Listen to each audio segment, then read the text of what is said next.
Ontem eu estava conversando com a minha filha e ela é muito ligada em letras. Ela até quis fazer essa faculdade, mas no último momento ela foi fazer enfermagem. Até hoje eu falo com ela: minha filha, faculdade de letras, você era tão empenhada nos autores.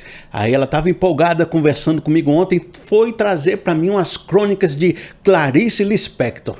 Eu confesso para os irmãos que eu sei que ela existiu, eu sei que no colégio eu estudei sobre ela, eu sei que tem frases na internet que o povo diz que foi ela que disse, mas ela não disse, mas eu não conheço muito profundamente. Ela foi me explicar e foi me mostrar e foi contar uns contos. Aí ela me contou um conto bem pequenininho, que é um parágrafo, que durante aquele momento, e eu gostei muito, viu? Eu tô aqui com o compromisso de ler mais uns contos da Clarice. Eu gostei muito que ela tem umas viagens mentais, uns pensamentos, fala do cotidiano, me identifiquei. Mas ela me trouxe assim um parágrafozinho que foi uma crônica escrita em 24 de julho de 1971. Eu nasci em 77, aqui eu fui antes de eu nascer. Veja, e ela falou muito comigo, essa crônica, ela falou ali, eu fiquei pensando, uma frase me saltou muito forte. Não que eu vá aplicar diretamente o que a crônica disse, mas ela me levou para outros pensamentos que eu quero conversar com você. Mas primeiro, vamos ler, é bem curtinho e eu quero apresentar para vocês. Diz assim: é preciso parar. Estou com saudade de mim. Ando pouco recolhida, atendendo demais ao telefone. Escrevo depressa, vivo depressa. Onde está eu? Preciso fazer um retiro espiritual e encontrar-me enfim. Enfim, mas que medo de mim mesma. Olha, essa frase me saltou muito forte no coração, na minha mente, me tomou em reflexão. Essa frase que diz assim: estou com saudade de mim. Acredito que cada pessoa que se aproxima desse parágrafo tem sua própria reflexão. Eu tive essa ideia de ela pensar assim, que está vivendo uma correria na vida, que está vivendo muito depressa e que sua verdadeira conexão com o seu pensamento, com a sua essência, com o seu escrito, com a sua vivência vem da calma, vem do desacelerar, vem de deixar fluir, de deixar chegar e não ser pressionado para escrever depressa, né? Então eu percebo que às vezes eu poderia falar isso com vocês. Eu estou falando todo dia, né? Eu estou querendo trazer palavras para vocês, inspirações, e lá ontem eu já pensei: rapaz, eu acho que aqui tem um ouro, aqui tem uma conversa boa, aqui eu vou trazer só aqui que eu vou falar sobre a correria da vida, sobre que mais que eu posso falar sobre isso? É a minha mente cristã, né? Minha mente sobre Deus foi refletindo. Eu prestei atenção nessa palavra que ela falou aqui, dizendo assim: preciso fazer um retiro espiritual. Eu pensei: rapaz, eu acho que aqui tem tudo a ver com Deus. Talvez, sabe o que eu poderia falar? Sabe o que isso está me inspirando de fato? Estou com saudade de mim pode se transformar: estou com saudade de Deus. Eu falei: rapaz, é isso que eu vou conversar com vocês, sobre ter momentos de meditação, de solitude, de orações, de amplificar essa intimidade com Deus. Eu estava aqui fazendo reflexões, já estava aqui tentando escrever alguma coisa. Isso foi ontem. Aí Deus falou: Felipe, tá parecido o que eu quero que você fale, mas ainda não é isso. Talvez você possa fazer isso como uma versão encurtada do assunto: estou com saudade de Deus. Mas ela não engloba ainda, essa frase, toda a nuance do que eu quero que você leve para as pessoas no canal. Porque de repente tem pessoas aí do outro lado, aí você que eu estou falando com você, que tem a ver com isso que eu vou conversar. E você vai prestar atenção e vai de repente fazer sua própria reflexão se aquilo que eu estou pensando tem a ver com o seu coração. Aí eu fui dormir, porque às vezes Deus faz o download na hora do sono, né? Você vai dormir, aí os arquivos vão baixando no HD aqui, ó. Aí quando eu acordo, dá um start. Hoje de manhã, aí Deus amplificou essa frase. Na internet, às vezes, a gente tem que fazer uns títulos curtos. O povo sempre diz isso. Mas o problema é que com a maturidade que a gente vai atingindo de sempre pensar na vida, os títulos vão ficando um pouco maiores porque eles precisam conter as nuances necessárias das pessoas que eu quero tocar o coração. Então um título maior que cabe a nuance certa diz assim: estou com saudade de quem eu era quando tinha uma forte conexão com Deus. Né? Estou com saudade de Deus, virou essa frase. Estou com saudade de quem eu era quando tinha uma forte conexão com Deus. Tire aí um tempinho, quem sabe uns 10 segundos, quem sabe 1 minuto, dê um pause no vídeo, mas faça a sua reflexão agora. O que você sente diante dessa frase? Estou com saudade de quem eu era quando tinha uma forte conexão com Deus. E aí, você sentiu? Você percebeu assim? Rapaz, essa frase está falando com o atual momento da minha vida. Essa frase tocou no meu coração. É um reflexo da minha alma.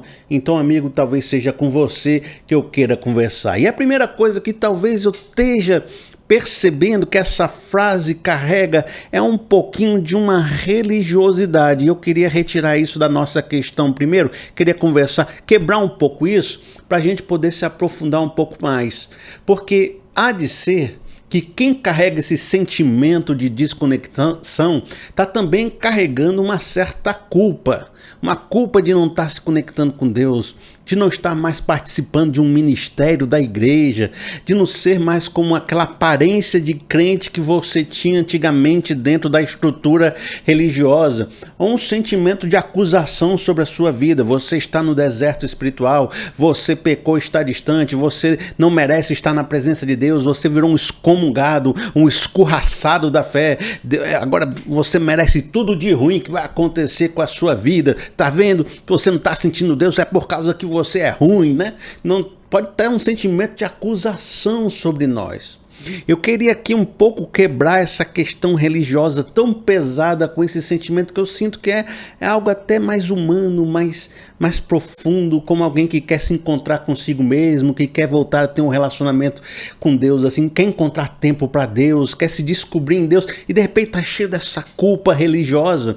Então, primeiro eu quero quebrar um pouquinho isso com você. Vou ler um texto bíblico para abrilhantar essa nossa reflexão que diz assim, olha só, Mateus capítulo 15 do verso de 7 a 9. Hipócritas, bem profetizou Isaías acerca de vocês, dizendo: este povo me honra com os lábios, mas o seu coração está longe de mim. Em vão me adoram, seus ensinamentos não passam de regras ensinadas por homens. Os fariseus, os saduceus, aquele povo arrogante e religioso que vivia dizendo que tinha conexão 100% com Deus, dizendo que honrava a Deus todos os dias, estava lá na sinagoga toda hora, profetizando, falando, ensinando, mostrando como é que as pessoas deviam viver ou não viver, o símbolo da santidade, o símbolo da lisura, o exemplo de vida. Jesus fala, olha, esse povo aí está muito bonito por fora, está muito invernizado, está muito cheio do discurso, tá muito religiosozão, né? Tá muito se aparecendo, mas deixa eu dizer uma coisa, o coração desse povo tá tão distante de mim, e é por isso que às vezes eu tô aqui quebrando com você, porque você diz, olha, eu tô com saudade daquela conexão com Deus. Você tá demonstrando uma posição humilde, muito mais parecida com aqueles pecadores que chegavam na presença de Jesus e queriam ouvir, comer com ele, abrir seu coração, aceitar sua palavra. E Jesus falava que o reino está chegando nessas pessoas. Então você está muito mais parecido com essas pessoas do que aqueles arrogantes. Eu estou com a conexão 100% com Deus aqui, olha. Eu estou entrando no templo e dizendo para Deus, Deus, obrigado por não ser como aquele publicano. E Jesus está dizendo, esse pessoal parece muito crente, mas quem é que está desconectado de verdade? É você que está falando essa frase tão bonita, dizendo, estou com saudade de quem eu era na presença de Deus? Ou aquele que está batendo no peito? Segundo Jesus, aquele que está batendo no peito, ó, é quem está com o coração desconectado. A segunda coisa que eu quero quebrar um pouco com você, é você fazer uma reflexão. Olha, quem é que está distante de Deus mesmo? Falaria essa frase? Uma pessoa que não quer saber de Deus, odeia a vida cristã, odeia os seus valores, odeia a fé, não quer saber de nada de negócio de fé. Está falando que tem saudade de Deus? Está falando que quer viver como vivia na presença de Deus? O que uma pessoa dessa estaria falando? Está aqui, ó, Jeremias capítulo 44, no verso de 16 a 17.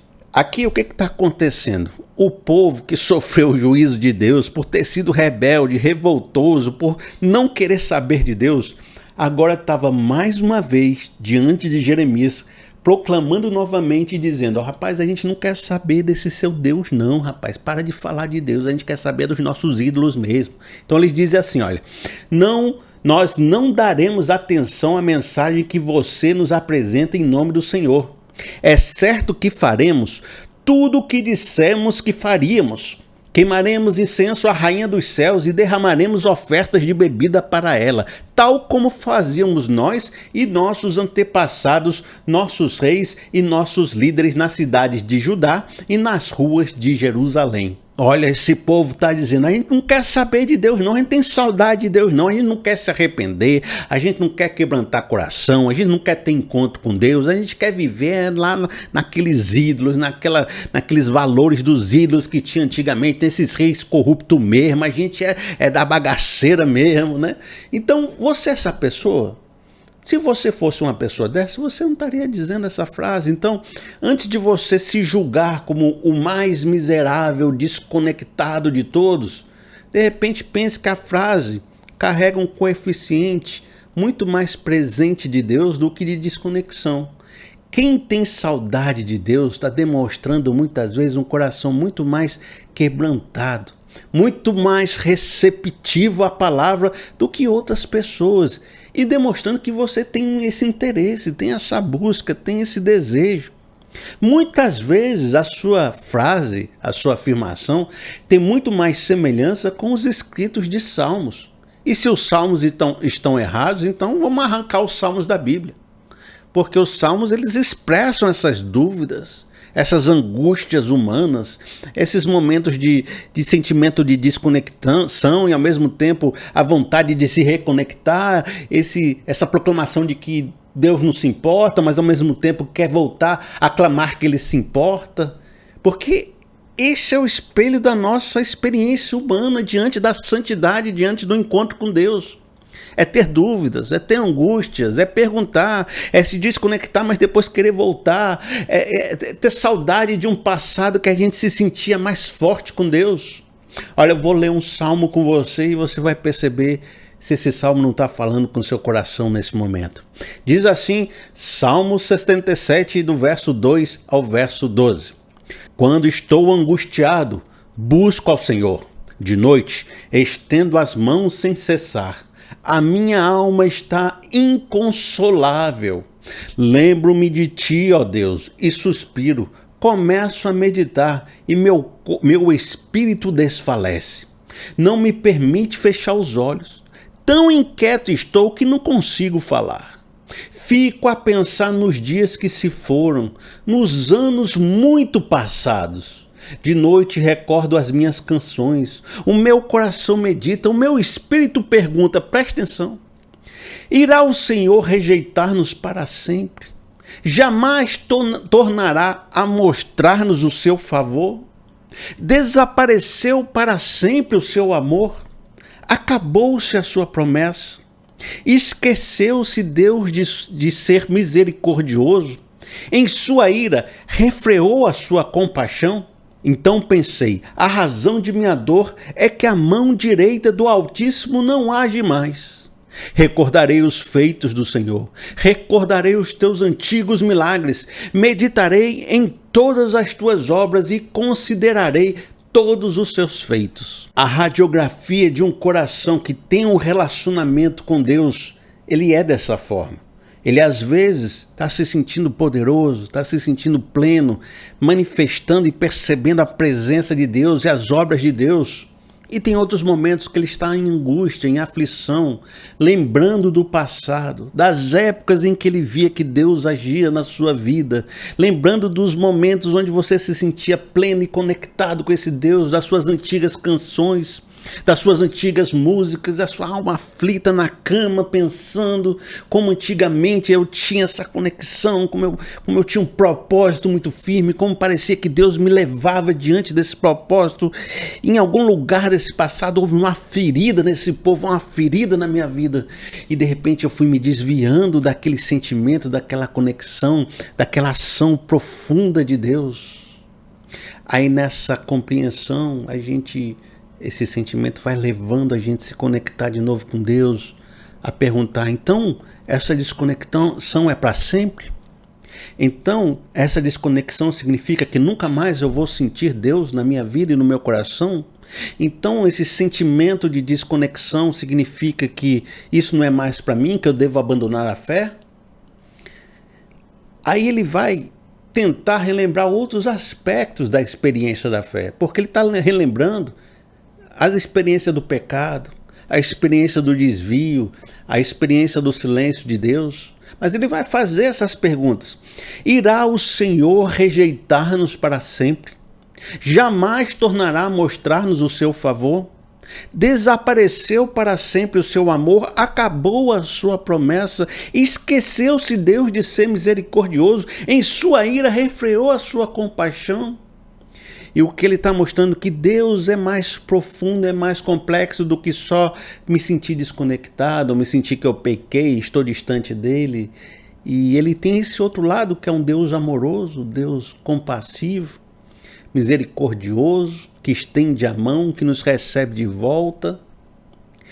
E esse sentimento de lembrar desse aspecto gracioso de Deus está nos comunicando uma verdade que diz: você está se sentindo desconectado, mas de fato você está conectado? Esse teu sentimento de querer Deus já não é Deus agindo no seu coração? E se você se aproximar de Deus, Deus não vai estar com a sua misericórdia estendida para você? E se você voltar a abraçar esse Deus com a mesma intensidade de antes, o amor de Deus não vai estar presente, a sua graça não vai estar ali para estar contigo? Então, por que se sentir desconectado se você tem essa perfeita compreensão de um Deus amoroso que está aí, pronto a estar contigo em todos os momentos? Será que não é você que está se distanciando? Não é Deus que está distante, mas é você que precisa mudar e começar a lembrar dos antigos feitos? A razão da minha dor é que a mão direita do Altíssimo não age mais. Mas recordarei os feitos do Senhor. Recordarei teus antigos milagres. Meditarei em todas as tuas obras e considerarei os seus feitos. Você volta àquele sentimento: eu vou lembrar de Deus, eu vou trazer à minha memória os milagres, eu vou trazer à memória as promessas, eu vou tentar ler a Bíblia de novo, eu vou meditar, eu vou orar, porque eu estou aqui achando que Deus não age mais, mas e se eu buscá-lo? E se eu abrir meu coração? E se eu estiver na sua presença? De uma certa forma, a gente percebe que algo aconteceu na vida, e talvez tenha acontecido na sua vida para você se sentir desconectado. Eu estou reafirmando que esse teu sentimento não é eterno, não precisa ser, não é um decreto de que Deus te expulsou. Pelo contrário, Deus tem a misericórdia e o amor estendido para você. O que talvez a gente esteja conversando e esteja falando com essa sua identificação é de que todo esse conversa nossa é para dizer que Deus está pronto a ter um relacionamento de intimidade com você. Na verdade, Ele está lhe convidando para ter esse relacionamento, e o seu sentimento é esse convite. Porque é Deus que efetua em nós o querer e o realizar. E se o irmão já está sentindo vontade de Deus, é porque Deus já está agindo, Deus já está dizendo: vem. Vem que a gente vai voltar a pensar na sua vida, a reconstruir, a ver o que aconteceu, a ter novos planos, novos propósitos, a ter prazer nessa presença e nessa comunhão que nós dois praticávamos mais e que ultimamente não estamos praticando. O seu coração, só o fato dele sentir isso, mostra como ele está muito mais perto de Deus do que muita gente aí por fora. Eu quero que de repente, depois desse vídeo, o irmão possa ter o seu próprio momento de reflexão, levar para o seu coração, levar para a sua casa e fazer isso. Ter um momento com Deus. Dizer: Deus, eu ouvi o seu convite. Eu senti na alma o telefone de Deus tocando, querendo falar comigo. E eu separei esse tempo, Deus, para a gente conversar. Para me falar minhas questões, para me relembrar os teus feitos, para de repente ouvir o que o Senhor tem para dizer, para a gente reajustar a nossa rota e o nosso caminho. E a promessa que eu tenho para você é essa daqui, que está em Apocalipse capítulo 3, verso 20. Eis que estou à porta e bato. Se alguém ouvir a minha voz e abrir a porta, entrarei e cearei com ele e ele comigo. Jesus está na porta. Você está ouvindo aí, ó? Você está ouvindo? Presta atenção. Tá batendo aí no seu coração, tá querendo entrar, tá querendo ter uma conversa com você. Amigo, não estenda muito esse momento que você não vai entrar na presença dele, atendendo telefones, que nem a Clarice falou, né? Como é que a Clarice falou aqui no começo? Estou com saudade de mim, estou com saudade de Deus. Ando pouco recolhida, ando pouco nesses momentos especiais com ele. Atendendo demais ao telefone, trabalhando demais, resolvendo as questões dos outros, da família, de todo mundo, tentando pagar boleto, resolver a vida. Escrevo depressa, está tudo apressado, não tenho tempo para desacelerar, para ver Deus. Onde está o meu relacionamento com Deus? Eu estou parafraseando ela para colocar na nossa reflexão. Preciso fazer um retiro espiritual, preciso ir para o mistério do quarto, onde as pessoas dizem, né? Jesus falou. Se você quiser receber uma recompensa de Deus, entra no seu quarto, fecha a porta, que o Pai que te escuta em secreto te recompensará. E veja, a maior recompensa que a gente tem é a própria conexão com Deus, é a presença dele. Enfim, mas que medo de mim mesmo. Talvez esse seja outro tema mais para frente. Medo de se encontrar consigo, com seus demônios interiores, com as transformações que você precisava fazer, mas uma coisa você não deveria ter, é medo de Deus, porque nós falamos aqui que Deus está com a sua graça, com o seu amor, com a sua misericórdia estendida para você fazer esse encontro. Ó, está batendo na sua porta. Espero que você abra e tenha um encontro maravilhoso com ele. Eu vou ficando por aqui, amigo. Se o irmão quiser me abençoar, olha, não se constrange, porque tem sido importante por demais. Faça através do Pix, pr.felipeseabra@gmail.com. Vou falar mais devagar para o irmão poder compreender. Se lembra que tem esse PR. felipeseabra@gmail.com. Você pode mandar qualquer valor e tem sido, olha, eu agradeço demais todos vocês que te mandaram um valorzinho porque tem ajudado a completar meu mês. Você pode mandar uma mensagem lá que eu tô pelo Pix, né? Dá sempre para mandar uma mensagem que eu tô lendo a mensagem de todos vocês. Muito obrigado, tá certo? Combinado? Agora vamos para o desafio do comentário para mostrar que você chegou até o final do vídeo, que você entendeu o que a gente está dizendo e que agora você vai proclamar como uma palavra profética para a sua vida. Você vai proclamar já como uma realidade. Eu vou pedir para você escrever nos comentários assim: eu vou abrir a porta. Eu vou abrir a porta. Você já está proclamando que vai fazer a ação de ter esse encontro com Cristo. Se o irmão quiser comentar outra coisa, fique à vontade, mas é porque eu sempre deixo esse desafio para quem chegou no final, também não tem nada para comentar, também quer mostrar que participou, escreve aí, eu vou abrir a porta. Combinado? Que Deus nos abençoe e até o próximo vídeo. Até mais.